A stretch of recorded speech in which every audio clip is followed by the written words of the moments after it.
दारू क्यों पीता है? वो यार ने तो शौक नहीं से पीने का हो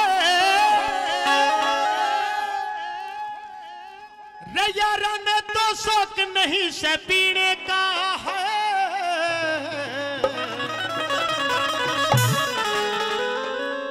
रजत खुद प्यावा दिलदार तो पीनी पड़ जासे।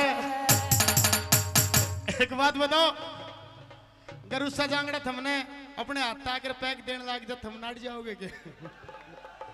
रजत खुद प्यावा दिलदार तो पीनी रजिन गांव में कोई बीड़ी तक ना प्याता हो।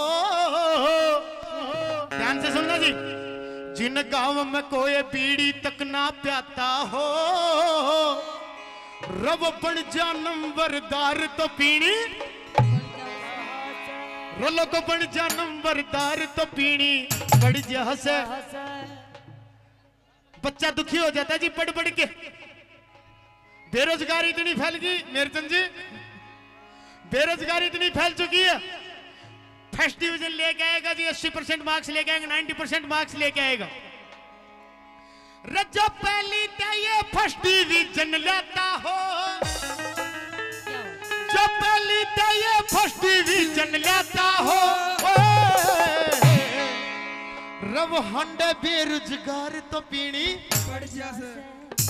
रमन मुंह के भी ना लाई थी कदे, ठेके ते बोतल मंगाई ना कदे। या टूटी फूटी जिंदगी जीनी पड़ जासे हो, जदे धोखा दे जा यार तो पीनी पड़ जासे। धोखा दे जा यार तो पीनी पड़ जासे।